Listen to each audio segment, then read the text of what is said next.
light within my heart, light within my thoughts, light within my words. May one and all and everything, blessed and loved, ever be. Welcome, I am Sister Who. Today I wanted to do some reflecting on the ideas of belongingness and inclusion. And a lot of people like to talk about including diversity, but I don't know that they really understand what diversity means. When I was in theological school, I worked for a few months with a particular Protestant church, and they like to think of themselves as being out of the box, but what I soon came to understand is that they had simply created a different box. That where they wanted to use drums and guitars, they really didn't favor doing services with the pipe organ that was one of the most impressive in the state. And there were a few older people in the congregation who really missed the services that had the pipe organ thundering through the sanctuary. And I thought it could be done quite beautifully. And I said, well, why can't they take turns and do some of one and some of the other? But the majority of the congregation wanted the new guitar and drums kind of services. The problem with that is that they were not out of the box. They had simply created a different box. And if you couldn't fit into that box, then it was questionable how well you would fit into that congregation. And I guess thinking about this from the perspective of Sister Who and myself as having always been a gay autistic man, going all the way back to earliest childhood where details were the first reality for me, my response is more akin to box. What box? I don't remember any box. I don't know that I ever really tried to fit in because somehow I knew that I never could. And that the ways I saw and experienced life was so completely different from those around me that what they were saying just didn't make sense. And so a lot of times I would be quiet when I didn't need to, and it took me a while before I finally found my voice. But when I did find my voice, I kind of went from talking very late to being the little professor, and I was reading full-length novels by the time I was in 4th grade. But that gave me an understanding that was never in sync with my peers, the other students I was in the same classroom with. And so they thought I was weird, and by the time I got to junior high, I was pretty much treated like I was invisible. And all through high school, I never really had to deal with peer pressure because I never really had any peers. And I never went to the prom. I didn't get drunk on my 18th birthday, even though it was legal in Wisconsin at the time. It didn't mean anything to me. And as I got more and more into spirituality and digging deep into all these books I was reading, that I read full-length novels when I was in 4th grade. I was reading psychology by the time I was 10. I was reading theology by the time I was 16, or even 15. And soaking my brain full of all these ideas and all these possibilities and all the different ways of looking at things, and then comparing it to what my own experience was. And I don't know that I ever really thought of replacing one thing with another. It wasn't like I was Catholic and then I was Protestant and then I was something else. It was like I was Catholic and I was Protestant and I was independent and I was Buddhist and I was New Age and I was neo-pagan. I just kept adding and figuring out how to integrate the two. And before theological school, I remember telling people I was a high church Unitarian pagan Christian, which, if you understand the terms, they're all mutually contradictory. But the point was, and by the time I finished theological school, I told people I was an eclectic mystic, that I was fully convinced of something that was God, but I knew that God was not what the church said. And I knew that, I think it was the theologian Max Weber who made the statement, if you understand it, it's not God. So, and that made me think of metaphors again, because I use metaphors to explain things that defy linguistic expression. And I heard some people say that autistics can't do metaphors, and I don't know that we can't do metaphors, as that there has to be a direct and obvious correlation. The vagueness is what is problematic. And if we don't understand the metaphor, then of course it doesn't work, because it's the same as throwing a vague term at me, or generality at me, which I don't know what it means. But one of the metaphors I used is that God is like the horizon. And, on my bicycle, I would ride my bicycle toward the horizon. And the horizon was essentially the top of the next hill, because I couldn't see anything beyond it. It was where the sky met the land. And when I got to that point, lo and behold, there was a new landscape beyond it. And so it was like I was perpetually pursuing the horizon as far as I chose to go. And in a similar sort of way, as I sought to have a relationship with God, it was a trying to describe the indescribable. It was reaching for the unreachable. It was pursuing the horizon. And every time I got close to it, there would be another horizon, even further away. And it was like the point of the horizon was to beckon me further. And it raises the question, did I belong to myself? Did I belong to the landscape? Did I belong to anything? And did I belong to my family? I'm not sure I did belong to my family, because we didn't have a common language. We never really understood each other. And I sometimes joke that my family was an extreme of non-communication, because I've been hit by a car twice and my parents don't know, which really is true. But in both cases, I was on my bicycle, I got knocked to the pavement, there were no injuries, so I got on my bicycle and rode home. And my parents were never told. But and I suppose in all of that, it makes sense then that my biological family and I have been estranged for probably 30 years at least at this point. And I don't know that I'll ever be notified when they pass on. As far as I know, they're still alive, but I really don't know. In all of that, trying to figure out what is the definition of belonging, and how it's given various social contexts, but truly belonging is not something that I've often experienced. And yet in the midst of all that, and having lived in a few other states briefly, I find myself coming back to this intuitive conclusion that in terms of belonging, the only place that really feels like home to me is Colorado.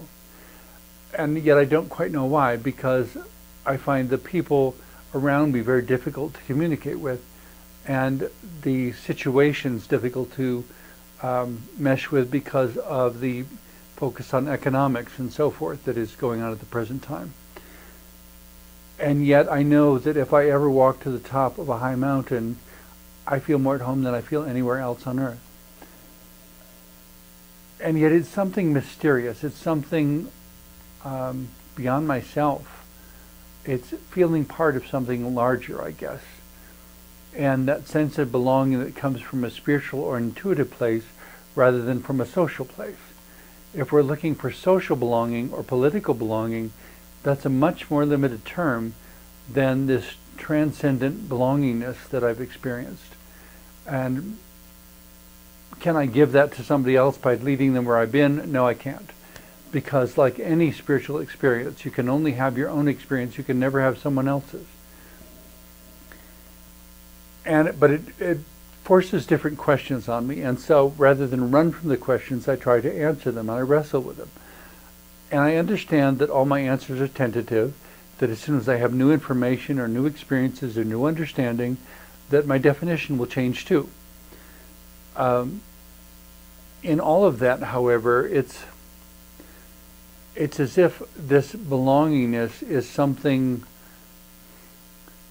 that I have to anchor it in a spiritual place, that I belong to the world because I was born here and because I am here. Because of all that, I belong. I may not belong to your club, I may not belong to your society, I may not belong to your politics. I belong to the earth, I belong to life experience, I belong to the spectrum of human experience.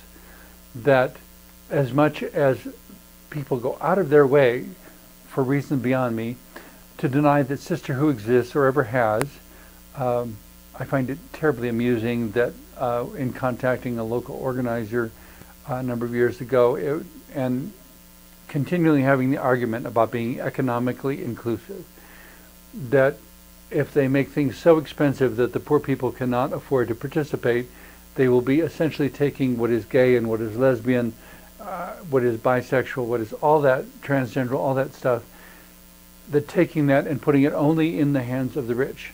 And if you're too poor, you can't be gay. And if you're too poor, you can't be lesbian, you can't be bisexual, you can't be transgender, or at least you can't be in our parade. And I argued with them until they finally made it clear that I was not welcome at the annual Pride Fest anymore. And I kind of laughed and thought, I am a gay man who is a 21st century nun with a television show that is going around the world, and you're telling me that I'm not welcome at your event because I'm not gay enough. Or, well, in their case, I'm not rich enough. It had nothing to do with being gay anymore. It was about being rich enough. Because in order to participate in their event, I would have had, to fully participate, I would have had to pay as much as $800, and I didn't have that kind of money. And I, historically, I go back to the Stonewall riots, which are regarded as the start of the gay and lesbian civil rights movement. But they were not the first gay and lesbian event that happened. They were simply the, for better or for worse, I guess what put it on the map. It was fought by drag queens. It was drag queens and blue-collar workers fighting with police over whether or not there would be a raid, whether or not they could be oppressed by the by law enforcement or by society just for being who and what they were in a totally honest and open fashion. And it's curious, as I've looked at other marginalized populations, be it Latino or Asian or black or whatever, in every case it seems like it's always the blue-collar workers that fight the initial battles, and the white-collar workers who would not have, or the white-collar people who would not have dirtied their fingers for the initial battles, who come in later and organize everything and make it all wonderful, and then they decide that for the sake of public image that these other people have to be marginalized. And so they wind up marginalizing the people who were in fact their forebears. And I question that, and yet it happens again and again and again. But it begs the question, what would it take a white-collar person of whatever marginalized population, what would it take to inspire them to step forward and stand up for themselves and say something and do something? I'm not sure they ever would. I really don't. I think they would do their best to blend in. They would try to find a legal way of making change happen. And I think Martin Luther King is the one who said point blank, it'll never happen. If the power is in the hands of any group, they will not surrender it willingly. The only thing that drives them to surrender it is the other people standing up and demanding it and just saying, we won't be content with us. And only after it has been accomplished do the white-collar people who would never have done the battle in the first place step in and just say, here, let us organize this, let's make it an efficient business, let's make it financially solvent, let's do all these things that don't include the individuality that was present in the initial battles, because those things just aren't appropriate for public image. Since when do we need public image? I mean, and I realize there are a lot of people who would attack me for saying that. But that's because I come from a place of integrity. And the public image relates to the modern era of advertising and promotion and the corporate mentality, all that sort of stuff that doesn't really care whether it includes people or not. That mentality that decides who are the important people and who are not the important people. And if you are not one of the important people, God help you. If you are one of the important people, we'll put you out in front in a convertible and let you lead the parade. And coming back to this point of biodiversity, that it takes all of us working together to make the world work, that it takes all the pieces to create symbiotic relationships so that any one piece can survive. In going through my master's program, I was often challenged with a particular perception of racism that recognized a white oppressor and a black victim, and they were absolutely unprepared to demonstrate any other configuration. And I finally asked one of these people one day, tell me what a white person is. And they went on for 5 minutes describing all the things that go into it. And when they were finished, I looked at them and shrugged and said, there is nothing in what you have just said that describes my experience at all. So if I'm not a white person, according to your definition, what am I? And they didn't have a word for it. And as Sister Who, since the very beginning, goodness, 25, 26 years ago, since the very first episode, I keep insisting a person is a person is a person. If we're going to be inclusive, we have to include the one who is so completely different from us, we don't know what to do with them. And the only way we're going to figure out what to do with them is by talking with them enough to understand them and get to know where they're coming from, what their values are, what they believe in, what they need, and how you can have a world in it that has both them and me at the same time. That you can have your service, and you can have your theology, and you can have whatever your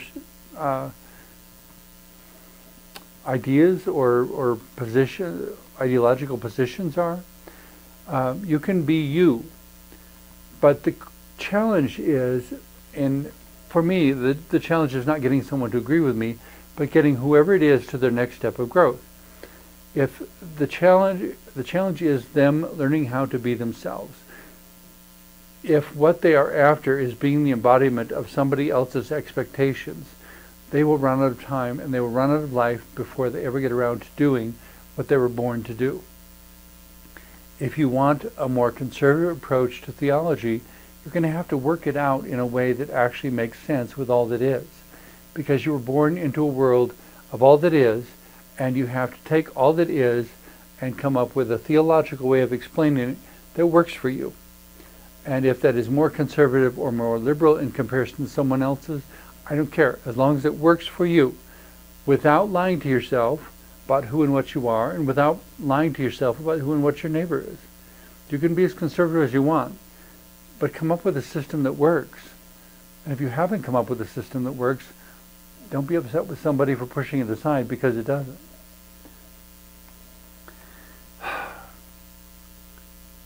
The point is that you have the freedom to be yourself, and you belong to the human species, whether or not any particular society or country or church or club ever claims you. And because you're here and you're you, and you get to say what is true inside of you, that gives you all the leverage you genuinely ever need to live the life that only you can live, to say what only you can say, and to perceive as only you can perceive. Your experience is your experience, and it is not less simply because someone else has a different experience. In the similar sort of way, I can't insist to someone that God is real or that God does exist if they have no experience, perception, or understanding to support that. They can't pretend to be me any more than I can pretend to be them. Each of us has to look in the mirror and spend time listening to our intuition, listening to our heart, and figure out what it is that actually does make sense and actually does work. That in the tragedies of life allows us to get through, and in the triumphs of life gives us something solid that we can hang on to, something that will carry us through the next difficult time.